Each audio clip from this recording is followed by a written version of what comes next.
चलिए स्टूडेंट, देखिए क्वेश्चन में पहला आपकी स्क्रीन पे आ गया, जो कि वेरी मोस्ट इंपॉर्टेंट क्वेश्चन है। और सबसे बड़ी बात यह है कि यह आपका 2019 में क्वेश्चन पूछा गया था और यह एनसीईआरटी के एग्जाम्पल है। ठीक है, एनसीईआरटी के एग्जाम्पल जो कि बहुत ही ज़्यादा महत्वपूर्ण है। सबसे ज़्यादा एग्जाम्पलर ही आपके एग्जाम में पूछे जाते हैं स्टूडेंट, ये बात आपको ध्यान में रखना होगा। ठीक है, तो देखिए 2019 में भी पूछा गया था और एनसीईआरटी के एग्जाम्पलर एग्जाम में आते हैं आप लोगों के। चलिए क्वेश्चन को बनाते हैं। देखिए कितना प्यारा सा क्वेश्चन है। और क्वेश्चन आपसे ये कह रहा है कि यक्स अक्ष पर एक बिंदु, जो बिंदु ए 2-5 और बी जो है -2 और 9 से समदूरस्थ है, का निर्देशांक होगा। देखिए वेरी मोस्ट इंपॉर्टेंट क्वेश्चन है।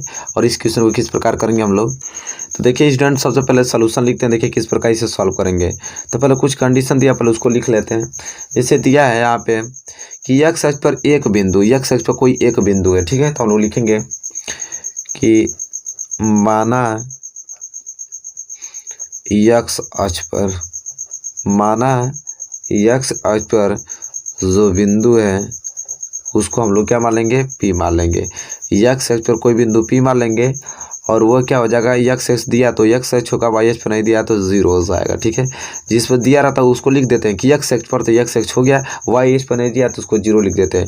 इसका मतलब यहाँ पे आप लोग लिख सकते हैं समझने के लिए कि यक्स अक्ष पर जब भी देगा कि यक्स अक्ष पर, तो यक्स अक्ष पर जो वाई निर्देशांक होता है, यक्स अक्ष पर जो वाई निर्देशांक होता है वो क्या होता है, 0 होता है स्टूडेंट। ठीक है, यक्स अक्ष पर वाई निर्देशांक 0 होता है। ठीक है, यक्स अक्ष पर वाई निर्देशांक क्या होता है, 0 होता है। ये मालूम होना चाहिए कि यक्स अक्ष पर वाई निर्देशांक 0 होता है। उसी तरह वाई अक्ष पर यक्स निर्देशांक 0 होता है, दोनों एक दूसरे के उल्टा होते हैं। ठीक है, ये बात मालूम होना चाहिए। इसीलिए यक्स अक्ष पर जो है बिंदु हम लोग पी मान लिए हैं और यक्स अक्ष दिया तो इसलिए यक्स लिख दिए हैं। और यक्स अक्ष पर जो वाई का निर्देशांक होता है वो क्या होता है, 0 होता है। ठीक है, तो वो बिंदु हमने क्या मान लिया, यक्स और 0 मान लिया। देखिए अब कह रहा है कंडीशन, ये चीज़ कह रहा है यक्स अक्ष पर, देखिए मान लीजिए कोई बिंदु मान लेते हैं। अब देखिए बात को समझिए, कह रहा है यक्स अक्ष पर एक बिंदु जो है, अब बिंदु क्या है, पी है, ए और बी से समदूरस्थ है। ए और बी से क्या समदूरस्थ, मान लीजिए कि ये ए है और ए आपका निर्देशांक दे दिया कितना, 2-5 दिया था, और ए आपका बी है। अब बी का कितना दिया था, 2 का मानो -2 और 9 दिया था, सॉरी। ठीक है, -2 और 9 दिया, ये तो दिया है -2 और 9 और 2-5। अब इन दोनों के बीच यक्स एक बिंदु पी जो है वो पी का निर्देशांक क्या माने हैं, यक्स और 0, वो एक दूसरे से समदूरस्थ है। समदूरस्थ का मतलब समान दूरी पर, जितना पी ए से समान दूरी पे है उतना ये पी जो बी के समान दूरी है। मतलब कि ये आपस में दोनों दूरी क्या होंगी, बराबर होंगी। ठीक है, तभी समदूरस्थ होगा। मतलब प्रश्न अनुसार हमसे ये कह रहा है कि यहाँ पर लिखेंगे हम लोग कि प्रश्न हमसे ये कह रहा है कि जो पी ए का दूरी होगा वो पी बी की दूरी के क्या होगा, बराबर होना चाहिए। पी ए का दूरी पी बी की दूरी के बराबर, मतलब यहाँ की जो दूरी है ये दोनों की दूरी बराबर होनी चाहिए। ये हमसे कंडीशन फॉलो करवाने के लिए पूछ रहा है। ठीक है, तो यहाँ कह रहा है कि अगर ये दोनों आपस में दूरी बराबर है, समदूरस्थ है, तो बताइए यहाँ पे कि यक्स की वैल्यू क्या होगी। तो पहले हम चलिए दोनों की दूरी निकाल देते हैं। ठीक है, पी ए बराबर पी बी की दूरी के बराबर होना चाहिए, समदूरस्थ होना चाहिए, एक दूसरे के बराबर होगा। तो यहाँ पे हम फॉलो लगाएंगे कि दो बिंदु के मध्य की बिंदु की दूरी निकालेंगे। ठीक है, कि अगर दो बिंदु दिया है तो उनके मध्य की जो दूरी निकालते हैं किस फार्मूला से निकालेंगे। तो चलिए फार्मूला लिखिए आप यहाँ से। तो वो फार्मूला होता है डी बराबर x1 माइनस x2 का क्या होता है, होल स्क्वायर, और प्लस y1 माइनस y2 का क्या होता है, होल स्क्वायर।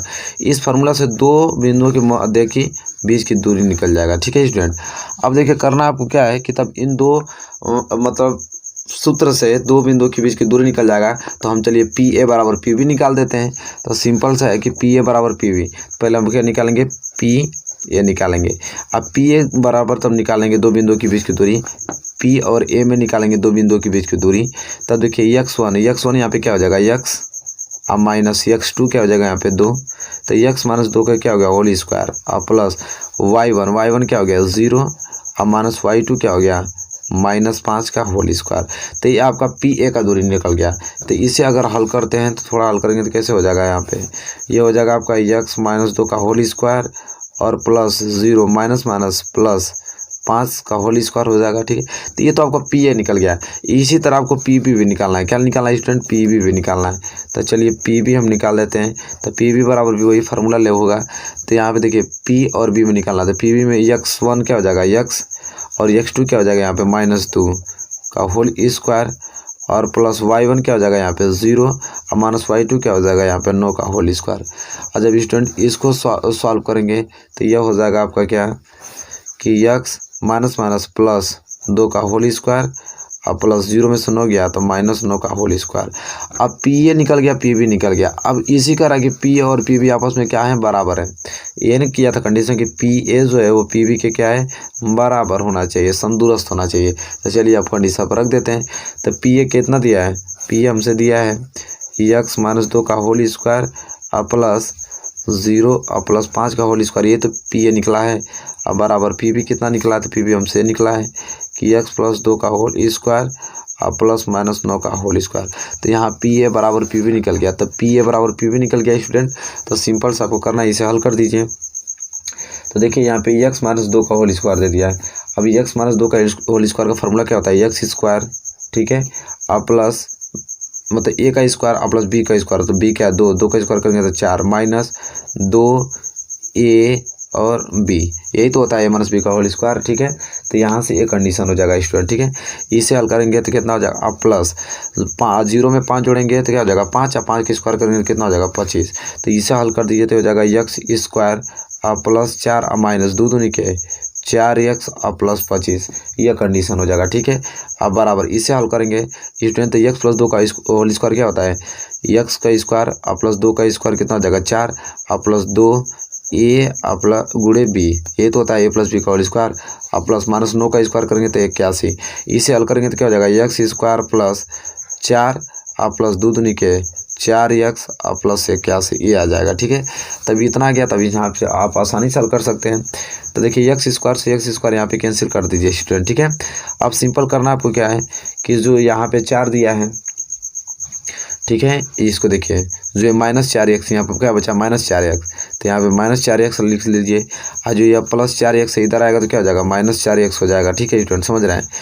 और बराबर इधर क्या बचा है 81 और 81 में 4 जोड़ेंगे तो कितना हो जाएगा 85 हो जाएगा, ठीक है। और देखिए 25 और 25 4 29, तो ये 29 प्लस में रह जाएगा, उधर जाएगा तो 29 किस में हो जाएगा माइनस में हो जाएगा, ठीक है।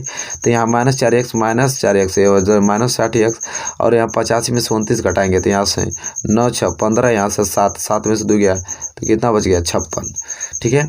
अब यहाँ से देखिए माइनस 60x बराबर 56, तो यहाँ से x बराबर क्या हो जाएगा 56 बटा माइनस 8, घटाएंगे तो x बराबर माइनस 8 7 56, तो x बराबर माइनस 7 आ गया। यही x बराबर 7, तो x बराबर माइनस 7 आ गया। तो हमसे क्या पूछा था कि वह बिंदु ज्ञात कीजिए, ठीक है, बिंदु का निर्देशांक पूछा था। तो बिंदु का निर्देशांक पूछा तो यहाँ से लिखेंगे अतः बिंदु का निर्देशांक। अब बिंदु के निर्देशांक हम क्या माने थे स्टूडेंट, p माने थे। अब p क्या था हमारा x और 0 था, ठीक है। तो यहाँ p बराबर क्या हो जाएगा, x का वैल्यू क्या गया -7 आ गया और 0, मतलब वो बिंदु क्या हो जाएगी -7 और 0 हो जाएगी स्टूडेंट, ठीक है। वो p की वैल्यू क्या हो जाएगी, x बराबर -7 और y पे 0 होता है तो वो क्या हो जाएगा -7 और 0 बिंदु हो जाएगा, ठीक है स्टूडेंट। उम्मीद करता हूँ ये क्वेश्चन और पहला आपको अच्छे ढंग से क्लियर हो गया, ठीक है। चलिए हम बढ़ेंगे अगले क्वेश्चन की ओर, क्वेश्चन नंबर दूसरे की ओर। चलिए फ्रेंड देखिए क्वेश्चन में दूसरा गया। क्वेश्चन में दूसरा दिया है कि बिंदुओं 5,0 और -12,0 के बीच की दूरी। तो देखिए ये भी दो बिंदु दिया है, इन दोनों बिंदु के बीच की दूरी पूछा है। जैसा कि हम फार्मूला भी जानते हैं कि अगर ये आपको दो बिंदु दिया है, बिंदु मान लीजिए ए है और ये बिंदु बी है, मान लीजिए ए का निर्देशांक यहाँ पे दे दिया 5 और 0 दे दिया है और बी का दे दिया है -12 और 0 दे दिया है। तो दो बिंदुओं के बीच की दूरी पूछा जो कि स्मॉल डी से डिनोट करते हैं। अब फार्मूला क्या होता है सभी लोग जानते हैं आप लोग कि x1 - x2 का होल स्क्वायर और प्लस y1 - y2 का होल स्क्वायर होता है, ठीक है। अगर हमें ए बी की दूरी निकालना होगा तो हम लोग फार्मूला ये लगाएंगे, जिसमें से स्टूडेंट आप लोग सभी लोग जानते हैं कि यह x1 होता है, यह y1 होता है और यह x2 होता है और यह y2 होता है। बस अब हो गया, ए बी की दूरी हमको निकालना है, फार्मूला लिख देंगे x1 यहाँ पे क्या है 5 है और माइनस x2 क्या यहाँ पे -12 है, तो इसका क्या हो जाएगा होल स्क्वायर और प्लस y1 यहाँ पे क्या है 0 है और माइनस y2 क्या भी यहाँ पे 0 है, इसका होल स्क्वायर कर दीजिए। तो इसे हल करेंगे स्टूडेंट कितना हो जाएगा 5 माइनस में माइनस जोड़ेंगे तो प्लस 12 का होल स्क्वायर अब प्लस 0 में से 0 घट गया तो 0 का होल स्क्वायर, ठीक है स्टूडेंट। अब आप आइए देखिए यहाँ पे 12 में 5 जोड़ेंगे तो 17 का होल स्क्वायर अब प्लस 0 का स्क्वायर करेंगे तो 0 हो जाएगा, ठीक है। अब देखिए स्टूडेंट करना आपको क्या है 17 का होल स्क्वायर कीजिए, ठीक है। तो 17 का होल स्क्वायर करने कितना आ जाएगा, यहाँ पे 289 आ जाएगा, अब प्लस यहाँ पे 0। अब स्टूडेंट करना आपको क्या है, 289 में 0 जोड़ेंगे स्टूडेंट, 289 में 0 तो क्या आएगा, 289 आएगा। अब 289 का वर्गमूल पूछ रहा है, अब आप ही बताइए 289 का वर्गमूल क्या होता है, 17 होता है, बात खत्म। यही क्या हो जाएगा, इसका आंसर हो जाएगा। मतलब ए बी की दूरी कितनी आ जाएगी, दो बिंदु के बीच की दूरी यहाँ पे 17 आ जाएगी। तो देखिए वेरी मोस्ट इंपोर्टेंट क्वेश्चन है, सिर्फ फार्मूले के हिसाब से दिया है, फार्मूला अगर याद रहेगा तो दो बिंदुओं के बीच की दूरी आप आराम से निकाल सकते हैं। तो बताइए स्टूडेंट क्वेश्चन नंबर दूसरा कैसा लगा आपको, क्वेश्चन नंबर दूसरा समझ में आ गया है। चलिए क्वेश्चन नंबर दूसरा अगर आप लोगों को क्लियर हो गया है तो हम बढ़ेंगे अगले क्वेश्चन की ओर, क्वेश्चन नंबर तीसरे की ओर, जो कि बहुत ही ज्यादा महत्वपूर्ण प्रश्न है। देखिए स्टूडेंट क्वेश्चन नंबर तीसरा जो कि वेरी मोस्ट इंपोर्टेंट क्वेश्चन है, क्वेश्चन नंबर तीसरा देखिए एनसीईआरटी एग्जाम्पल और बहुत ही ज्यादा महत्वपूर्ण प्रश्न है। और क्वेश्चन नंबर तीसरा ये आपसे कह रहा है कि एक रेखा y तथा x अक्ष को क्रमशः बिंदु P तथा Q पर काटती है, यदि PQ का मध्य बिंदु 2-5 है तब PQ का निर्देशांक क्रमशः होंगे। देखिए वेरी मोस्ट इंपोर्टेंट क्वेश्चन है, कह रहा है कि एक रेखा x तथा y, अरे एक रेखा y तथा x अक्ष को क्रमशः बिंदु किस पे, P और Q पर काटती है। इसका कहने का मतलब ये चीज है कि देखिए आप बात को समझिए, मान लीजिए कि यह आपका x और x डैश है और एक y डैश अक्ष है। अब देखिए x और y जो अक्ष है इसको एक रेखा काटती है, ठीक है, एक रेखा काटती है किस बिंदु पे, P तथा Q बिंदु पे काटती है, ठीक है स्टूडेंट, P और Q बिंदु को काटती है। PQ का मध्य बिंदु, PQ का दोनों का मध्य बिंदु 2-5 दिया है, तो PQ का निर्देशांक ज्ञात कीजिए। तो ये बताइए P का निर्देशांक क्या होगा, तो P का निर्देशांक क्या होता है, तो P का y पे निर्देशांक क्या होता है 0 और y, और Q का x पर निर्देशांक क्या होता है x और 0, क्योंकि x पर y का निर्देशांक 0 होता है और y h पे x का निर्देशांक 0 होता है, ये तो आप लोग जानते हैं। तब p का निर्देशांक क्या होगा 0 और y, और q का निर्देशांक क्या हो गया x और 0 हो गया। और दोनों बिंदुओं का जो मध्य बिंदु वो दिया है 2-5 दिया, तो हमसे पूछ रहा है कि ये बताइए कि P का निर्देशांक क्या होता है और Q का निर्देशांक क्या होगा, यही हमसे पूछा है। तो चलिए बहुत ही सिंपल है, देखिए किस प्रकार इसे हल करेंगे, ठीक है। पहले आप क्वेश्चन को एक बार नोट कर लीजिए, क्वेश्चन पूरा दिखाई दे रहा है, नोट कर लीजिए, इसके बाद मैं बता रहा हूँ। तो चलिए एक कंडीशन आपने जान गया, तो इसे हम लोग सॉल्व करते हैं। अब सॉल्व करते समय किन बातों को ध्यान रखना है, चलिए उसको नोट कीजिए। यहाँ पे पहले लिखना पड़ेगा हमें कि माना बिंदु, ठीक है, वहां पे लिख के दिखाना पड़ता है एग्जामिनर को कि माना बिंदु P तथा Q, माना बिंदु P तथा Q के निर्देशांक, माना बिंदु P तथा Q के निर्देशांक जो होंगे हमने 0 और y तथा x और 0 है, ठीक है। माना P तथा Q का निर्देशांक इतना था, हमने इतना लिख दिया, ठीक है। अब देखिए कंडीशन इधर है कि PQ, जो PQ आपको दिखाई दे रहा है, PQ के मध्य बिंदु का निर्देशांक, PQ के मध्य बिंदु का निर्देशांक, PQ के मध्य बिंदु का निर्देशांक का सूत्र क्या होता है, जानते हैं आप लोग स्टूडेंट कि PQ के मध्य बिंदु के सूत्र का निर्देशांक क्या होता है, तो ये होता है x बराबर x1 प्लस x2/2 होता है, ठीक है, और y बराबर y1 प्लस y2/2 होता है। ये आपका अगर दो बिंदुओं के मध्य बिंदु के निर्देशांक का फार्मूला होता है, ठीक है। तो चलिए सबसे पहले हम लोग क्या निकालेंगे, x निकालेंगे। तो x बराबर फार्मूला क्या है कि x1 प्लस x2/2 है, तो इस पे निकालिए। देखिए तो मध्य बिंदु का निर्देशांक हमको दे ही रखा है, ठीक है, क्या दे रखा था, तो 2 और -5 दे रखा था मध्य बिंदु का निर्देशांक। अरे क्वेश्चन में दिया है ना 2 - 5 है PQ के मध्य बिंदु का निर्देशांक, तब PQ के मध्य बिंदु 2 और -5 दिया है, ये PQ के दो मध्य बिंदु दिया है। तो जैसा जानते हैं यह जो होता है x1 होता है, ये क्या होता है y1 होता है। तो यहाँ x बराबर तो 2 दे दिया, तो x बराबर यहाँ पे क्या लिखेंगे 2 और बराबर, आइए देखिए x1। अब बताइए कि P कहाँ गया, या तो P में x1 क्या होगा 0 होगा, तो यहाँ पे लिखेंगे 0 और प्लस x2 यहाँ पे क्या होगा x होगा, ठीक है, x2 क्या होगा स्टूडेंट यहाँ पे x होगा।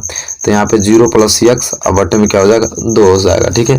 अब यहाँ पे 2 दूनी के 4 बराबर 0 प्लस x हो जाएगा, ठीक है। तो यहाँ से आपका x बराबर क्या आ गया 4 आ गया। अब यहाँ से स्टूडेंट x बराबर क्या आ गया आपका 4 आ गया। उसी तरह हम यहाँ y का निकाल लेते हैं, y बराबर क्या था y1 प्लस y2/2, तो यहाँ से y1 क्या हो गया -5 अब बराबर y1। तो देखिए y1 इसमें क्या हो जाएगा y, तो हम लोग क्या लिखेंगे y प्लस y2 क्या हो जाएगा इसमें 0, तो यहाँ पे 0 लिख देंगे। अब सिंपली यहाँ पे हल कीजिए, अब बटे में 2 फार्मूले के हिसाब से, तो 5 दूनी के 10 -10 बराबर इधर y में 0 जोड़ेंगे तो क्या हो जाएगा y, तो y बराबर -10 आ गया। जब स्टूडेंट हमको मालूम चल गया कि x बराबर 4 y बराबर -10 आ गया, तब p तथा q के निर्देशांक निकल गया, तो हम लोग लिखेंगे p तथा q के जो निर्देशांक होंगे, p तथा q के जो निर्देशांक होंगे वो क्या होंगे। तो p का निर्देशांक हम लोग क्या माना था, एक माना था 0, y माना था, एक हम लोग x और 0 माने थे। तो यहाँ पे देखिए 0, y का वैल्यू क्या गया -10, इसी तरह x का वैल्यू क्या गया 4 और 0। तो देखिए तो p तथा q का निर्देशांक क्या हो जाएगा, एक 0 -10 हो जाएगा, एक 4, 0 हो जाएगा स्टूडेंट। यही इसका क्या हो जाएगा, आंसर हो जाएगा। देखिए वेरी मोस्ट इंपोर्टेंट क्वेश्चन, थोड़ा बड़े क्वेश्चन रहेंगे आप इसमें, लेकिन आप घबराइए नहीं, बिल्कुल क्लियर हो जाएगा। तो ये आपका सवाल था और ये इसका हल आपको दिखाई दे रहा है इतने बेहतरीन तरीके से, ठीक है। तो इस प्रकार इन क्वेश्चनों को सॉल्व किया जाता है स्टूडेंट, ठीक है। बताइए वीडियो आपको कैसी लग रही है, वीडियो अच्छी लग रही है तो प्लीज लाइक भी करते रहिए। चलिए क्वेश्चन नंबर दूसरा आपको क्लियर हो गया स्टूडेंट, और क्वेश्चन नंबर तीसरा था, क्वेश्चन नंबर तीसरा क्लियर हो गया, तो क्वेश्चन नंबर चौथे की ओर बढ़ चलते हैं। चलिए स्टूडेंट देखिए क्वेश्चन नंबर चौथा क्या बोल रहा है, जो कि वेरी मोस्ट इंपोर्टेंट क्वेश्चन है। और क्वेश्चन नंबर चौथा, ये जो क्वेश्चन है तो अभी हाल ही में 2020 में एक क्वेश्चन पूछा गया था, ठीक है। तो देखिए बस फार्मूला याद रहेगा तो सब कर लेंगे आप लोग। देखिए कह रहा है कि बिंदुओं -2 और 6 और -2 और 10 को मिलाने वाले रेखाखंड के मध्य बिंदु के निर्देशांक होंगे, ठीक है। किसका पूछ रहा है, मध्य बिंदु के निर्देशांक। कौन कौन बिंदु, तो -2 और 6 दिया है, और एक बिंदु दिया है -2 और 10 दिया है। तो जैसा कि जानते हैं ये क्या हो जाएगा x1, और ये क्या हो जाएगा y1, और ये क्या हो जाएगा x2, और एक आ जाएगा y2। इतना तो हम लोग जानते ही हैं, ठीक है। तब इतना स्टूडेंट हम लोग को कंफर्म हो गया। तो कह रहा है यहाँ पे मध्य बिंदु के निर्देशांक पूछ रहा है, ठीक है। कह रहा है कि x1, y1 और x2, y2 को मिलाने वाले रेखाखंड के मध्य बिंदु का निर्देशांक ज्ञात करने के बोला है। तो मध्य बिंदु के निर्देशांक निकालने का सूत्र क्या होता है, x बराबर x1 प्लस x2 बटे में 2, और y बराबर क्या होता है y1 प्लस y2 बटे में क्या होता है 2। बस ये सब निकल जाएगा। तो x का निकालेंगे तो देखिए x1 क्या हो जाएगा यहाँ पे -2, प्लस x2 क्या हो जाएगा यहाँ पे -2 बटे में 2, ठीक है। तो यहाँ पे क्या हो जाएगा x बराबर -2 प्लस -2 बटे में 2, ठीक है। यहाँ से क्या निकल जाएगा x बराबर -2 -4 बटे में 2, यहाँ आप कटाएंगे तो x बराबर क्या आ जाएगा -2। तो x बराबर स्टूडेंट यहाँ पे क्या गया -2 आ गया। और y से निकालेंगे तो y बराबर y1 आप ही बताइए कितना हो जाएगा 6, प्लस y2 कितना हो जाएगा 10 बटे में 2। तो यहाँ से y बराबर 6 और 10 16 बटे में 2। अब यहाँ से कटा दिए थे तो 2 8 16, y बराबर 8 आ गया, ठीक है स्टूडेंट। अब हमसे पूछा रहा था मध्य बिंदु के निर्देशांक, तो मध्य बिंदु के निर्देशांक क्या होता है x और y ही होता है। तो x का वैल्यू कितना दे दिया -2 और y का वैल्यू कितना 8। तो बताइए यहाँ पे मध्य बिंदु का निर्देशांक कितना निकल गया -2 और 8 निकल गया। देखिए ऑप्शन नंबर कौन था सही है, -2 और 8। ऑप्शन सी इस क्वेश्चन का क्या हो जाएगा, सही आंसर हो जाएगा स्टूडेंट, ठीक है। तो इसी प्रकार के आगे क्वेश्चन अगर फार्मूला आपको याद रहेगा तो आप आसानी ढंग से इस क्वेश्चन को सॉल्व कर लेंगे, ठीक है। तो वहाँ पे मध्य बिंदु के निर्देशांक का फार्मूला क्या होता है निकालने का, यह होता है, ठीक है। ये चीजें दो बिंदु के मध्य बिंदु के निर्देशांक ज्ञात करने का फार्मूला यह होता है, इसको लिखकर याद कर लीजिएगा, ठीक है। चलिए क्वेश्चन नंबर चौथा क्लियर हो गया, हम बढ़ेंगे अगले क्वेश्चन की ओर, क्वेश्चन नंबर 5 की ओर। चलिए स्टूडेंट देखिए question number 5 very most important question और एनसीईआरटी का एग्जाम्पलर क्वेश्चन है, very most important very most important question है।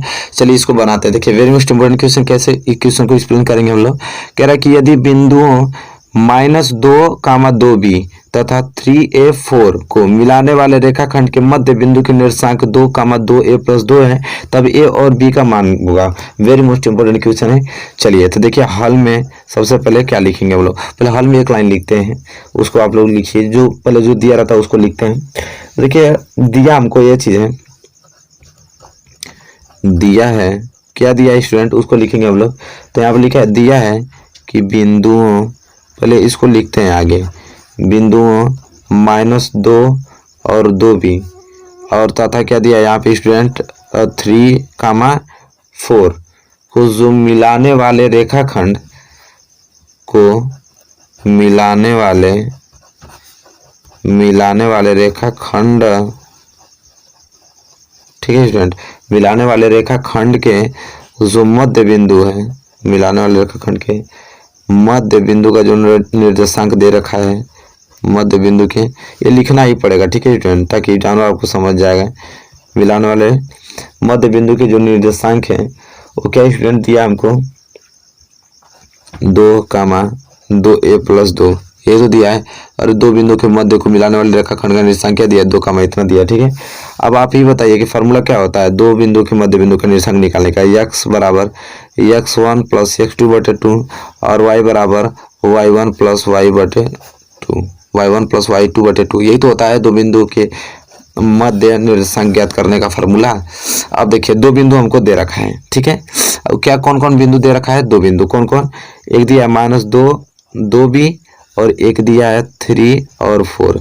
अब इसमें से आप बताइए कि क्या होता है x1 और ये क्या होता है x2, ये क्या होता है y1 और ये क्या होता है y2, इतना तो जानते हैं। चलिए पहले हम लोग x निकालेंगे, ये वाला। तो x बराबर x1 प्लस x2/2, ठीक है। अब देखिए दो बिंदु के मध्य का निर्देशांक दे रखा हमको क्या, 2, 2a प्लस 2। तो ये क्या हो जाएगा आपका x और ये क्या हो जाएगा y हो जाएगा स्टूडेंट, ठीक है। तो देखिए x बराबर क्या गया 2, तो यहाँ पे क्या लिखेंगे 2 बराबर x1 इसमें क्या है -2 और प्लस x2 इसमें क्या है स्टूडेंट, तो यहाँ पे देखिए x1 ये y1 होता है, सॉरी x1 ये y1 होता है और ये x2 और ये y2 होता है, ठीक है। ये x1 y1 होता है, ये x2 और y2 होता है, ठीक है। तो देखिए यहाँ पे x1 कितना दे दिया -2 और प्लस x2 कितना दे दिया यहाँ पे 3a, और बटे में क्या निकल गया यहाँ पे 2 निकल गया स्टूडेंट, ठीक है। ये चीज़ है, इसको हल कीजिए तो 2 दूनी के 4 बराबर -2a प्लस क्या हो जाएगा 3a, ठीक है। अब देखिए ये इसको हल करें, ये 2 है ना सिर्फ, अब इसको हल करेंगे तो कितना निकल जाएगा 4 -2 इधर आ जाएगा तो +2 बराबर यह क्या हो जाएगा 3a, 4 2 6 बराबर क्या आ जाएगा 3a, यहाँ से a बराबर क्या आ जाएगा 3 दूनी के 6, a बराबर यहाँ से क्या आ गया 2 आ गया। तब स्टूडेंट यहाँ से a बराबर 2 आ गया, और यहाँ इस फार्मूले से y बराबर y1 प्लस y2/2, इससे ये निकाल दीजिए।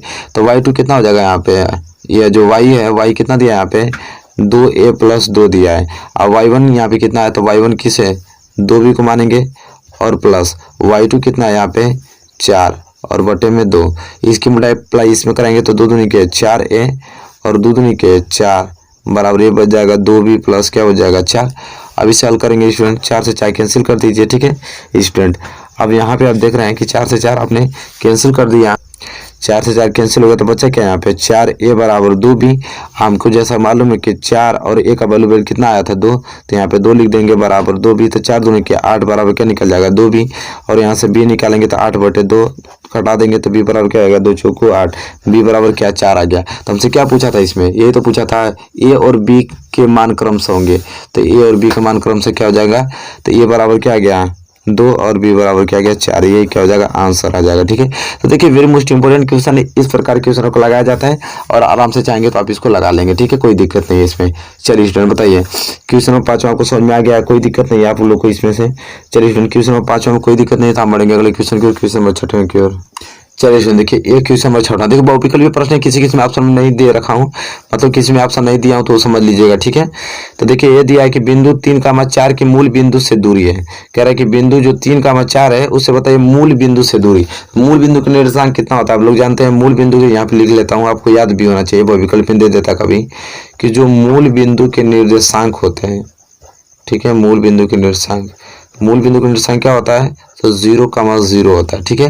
तो वही करा कि बिंदु 3,4 के मूल बिंदु से दूरी होगी, तो जो ये 3,4 एक बिंदु आपको दिखाई दे रही है वो मूल बिंदु से दूरी कितना होगा 0,0 से कितनी दूरी होगी, ठीक है।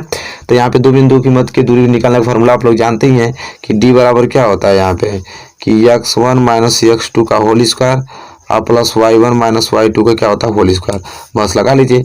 यहाँ पे आपका x1 हो जाएगा, ये आपका y1 हो जाएगा, ये आपका x2 हो जाएगा, ये आपका y2 हो जाएगा, बस अब रख लीजिए। तो d बराबर क्या हो जाएगा यहाँ पे x1 यहाँ पे क्या कितना दिया है 3 और x2 कितना दिया है 0 का होल स्क्वायर प्लस y1 कितना दिया है यहाँ पे 4 और y2 कितना दिया 0 का होल स्क्वायर।